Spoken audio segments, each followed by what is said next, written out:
تو روزہ فرض ہوتا ہے اس کے لیے بھی مسلمان، عاقل، بالغ اور غیر مسافر اور غیر مریض۔ مسلمان، عاقل، بالغ تو وہ پہلے والی 3 باتیں، 2 باتیں میں نے اضافی کی، ایک یہ کہ وہ مسافر شرعی نہ ہو اور دوسرا میں نے کہا مریض نہ ہو، ٹھیک ہے۔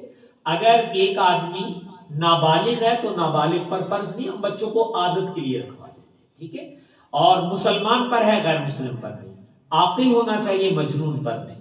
دوسری جو 2 باتیں میں نے کہی ان کے ساتھ کہ اگر ایک آدمی بیمار ہے، مریض ہے اور اس کی اگر روزہ رکھے گا بیماری میں طوالت، بیماری لمبی ہو جائے گی یا بیماری میں شدت آ جائے گی، تو ایسی صورت میں فی الحال روزہ چھوڑ۔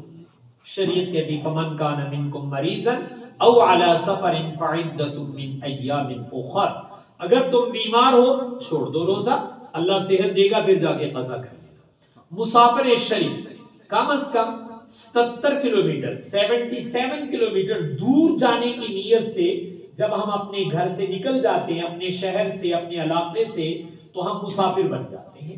اب اگر آپ مسافر بن گئے تو مسافر بننے کے بعد اگر سحری کا وقت آ جائے تو شریعت کہتی روزہ چھوڑنا چاہو تو چھوڑ سکتے ہو، رکھنا چاہو تو اس کی بھی اجازت ہے، لیکن تمہارے اوپر ابھی پابندی نہیں ہے۔ مسافر کو بھی شریعت نے چھوٹ دی اور مریض کو۔ مریض میں 2 طرح کے مریض ہوتے ہیں، ایک کو ہم کہتے ہیں دائمی مریض اور ایک کو کہتے ہیں عارضی مریض۔ بخار ہے یہ عارضی مرض، کوئی اور تکلیف ہے یہ عارضی مرض ہے۔ ایک آدمی کو شوگر ہے، ایک آدمی کو دل کا عارضہ ہے، تو یہ تو دائمی ہے بھائی۔ اب ڈاکٹر یہ بتا رہے ہیں کہ بھئی آپ روزہ نہیں رکھ سکتے، اس کا اپنا تجربہ یہ ہے جب روزہ رکھتا ہے تو اس کے لیے بہت مشکل ہو جاتی ہے، نبھانا ہی مشکل ہو جاتا ہے، شوگر لو ہو جاتی ہے اور بہت سارے مسائل ہوتے ہیں۔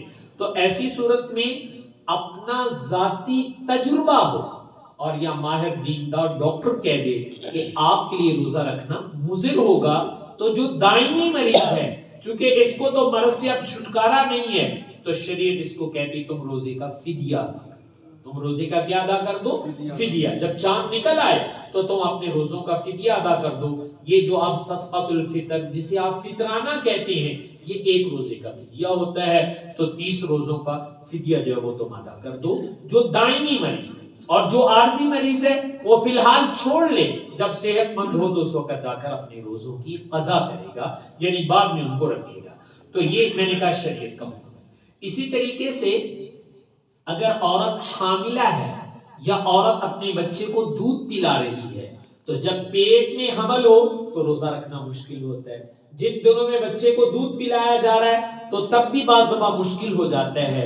اگر اس کا ذاتی تجربہ یا ماہر ڈاکٹر کہہ دے کہ تمہاری صحت یا بچے کی صحت کے لیے نقصان کا باعث ہوتا ہے تو ایسی صورت میں حاملہ کو بھی اور دودھ پلانے والی عورت کو بھی شریعت اجازت دیتی ہے کہ فی الحال چھوڑ دے اور بعد میں جب جو ہے موسم اچھا ہو جائے یا طاقت آ جائے اور بچہ دودھ پینا چھوڑ دے تو پھر اپنے روزوں کی قضا کرے۔